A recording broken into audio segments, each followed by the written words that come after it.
When you're going through hell and everything is going against you, the easiest thing in the world to do is to start thinking negative. It's easy to go through life holding on to things that are weighing us down.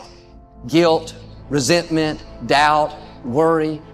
The problem is when we allow these things in, they're taking up space for the good things that should be there.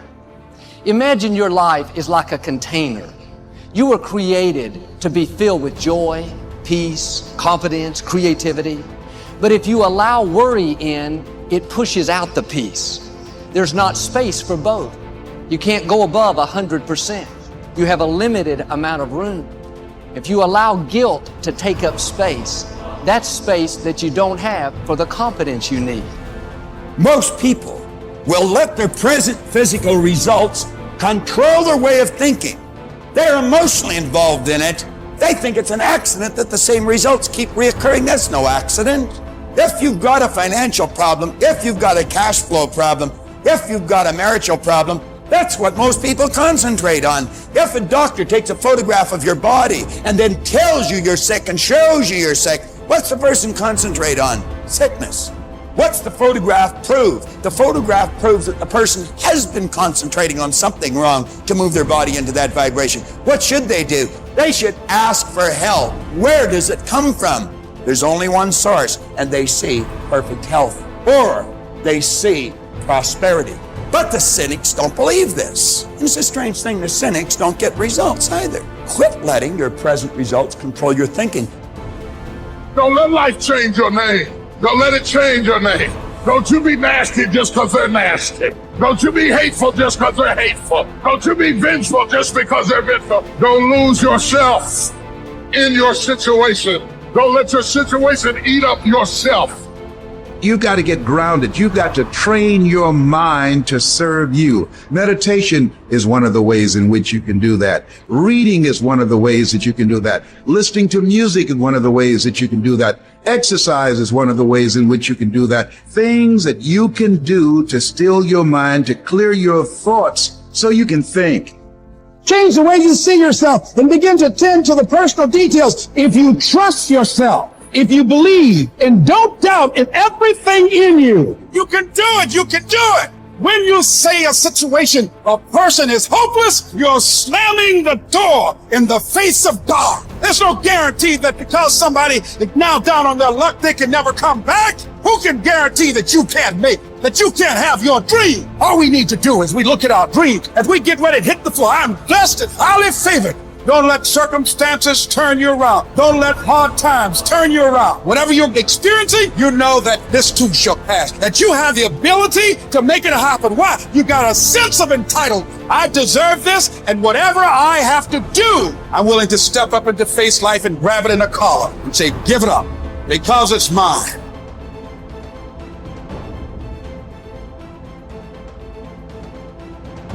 People think there is something called as negative thought and positive thought. They want to remove the negative thoughts and have only positive thoughts. For such people, I would ask them to just experiment for 10, 15 seconds. Let them forcefully remove one thought from their mind. For example, next 10 seconds, just don't think of a monkey. Try not to think of a monkey. For next 10 seconds, you will see you will be full of monkeys. So what I am saying is, this is the nature of your mind, because in this mind, all the three pedals are throttle. There is no brake, there is no clutch.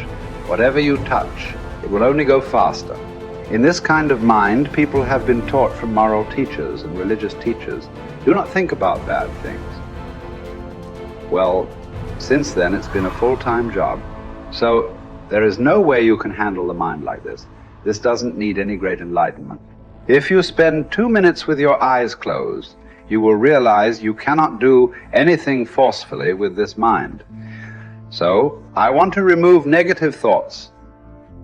Do not ever go in this direction, because what you want to remove will become your quality. Always you will be on it. So, what should I do?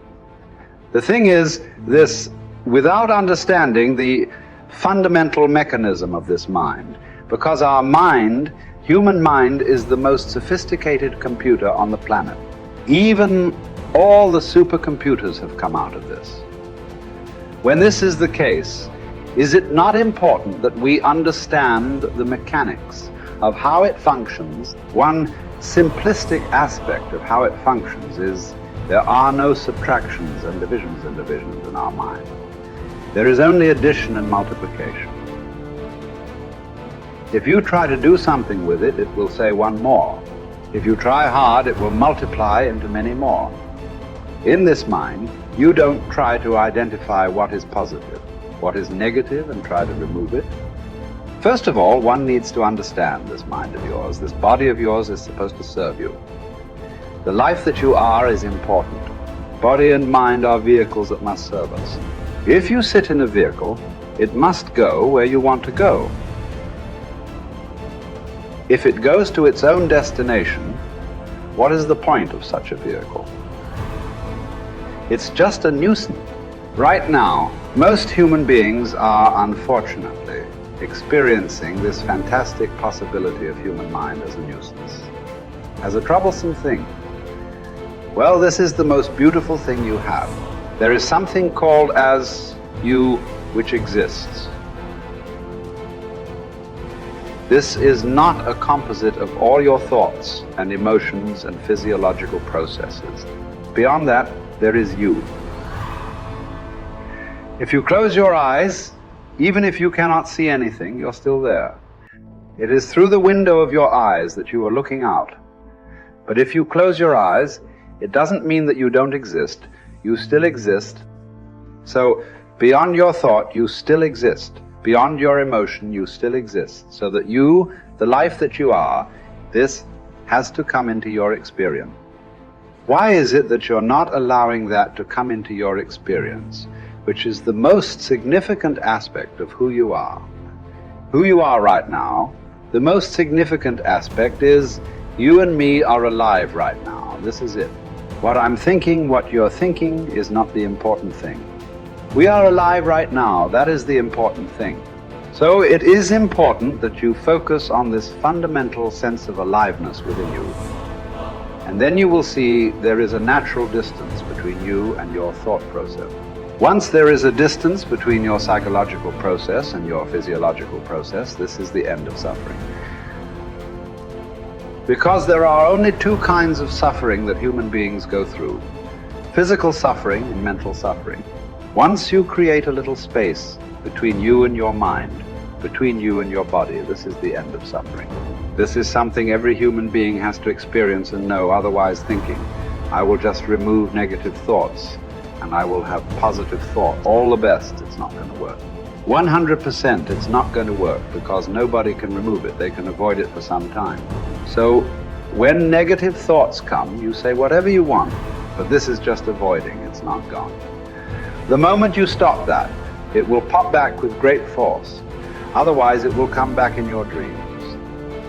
So it's very important, first of all, you need to understand your anger, your resentment, your fear, your anxieties, the negativity that you generate. Generally resentment, anger, it is always directed towards somebody. But we need to understand this is poisons that we are drinking and expecting somebody else to die. Fortunately, life doesn't work like that. If I drink poison, I die. If I drink poison, you don't die. So we need to understand this. When I say poison, today you can have yourself chemically analyzed right now. What is your blood work? What it says, 5 minutes of intense anger. Check your blood work and see.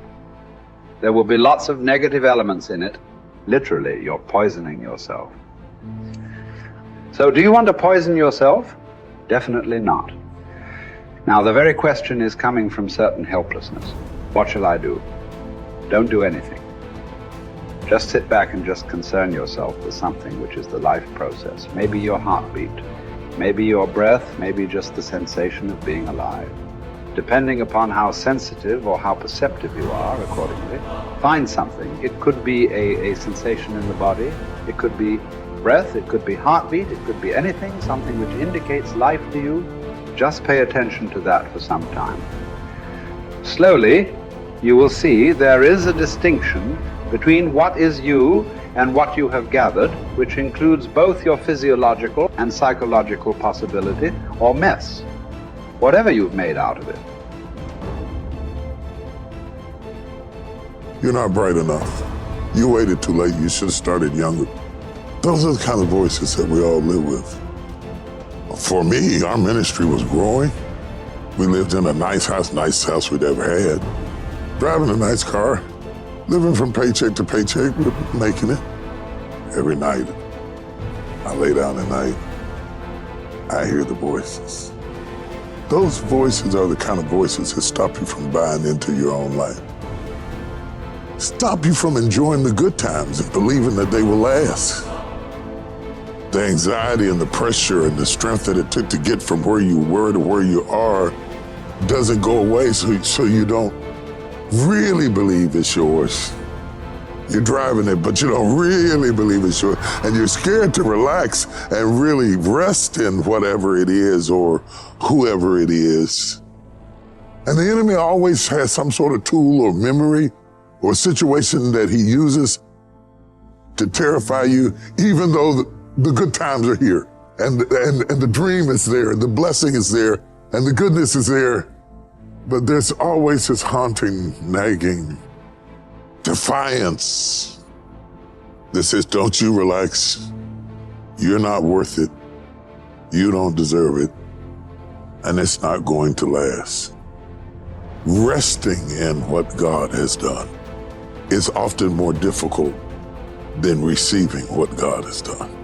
To rest in it, to believe that it will last, to believe that you will last, that love will last, that life will last, that good times will come, that things will be better, is difficult because of the voices. And you are what you eat, and the voices are the food that feeds your faith or fear. You see those voices that say what you can't do, what you can't have, what you can't be, what's not gonna last, what's not gonna work, is how the enemy pulverizes the promises of God in your life. And it takes word to combat word. That's why when Jesus was in the wilderness and Satan was throwing word at him, he was throwing word back. And what we have to do is put word on word. I'm blessed.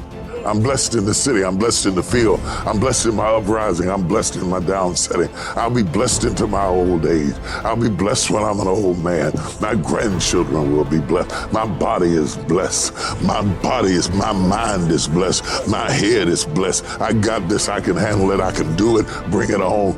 Here it is. That kind of talk, saying that to yourself, drives back the other voices of negativity that we all have creep up behind us and tell us that we're not capable and we're not competent and we're not gifted enough and we're not good enough or we waited too late or God is punishing us.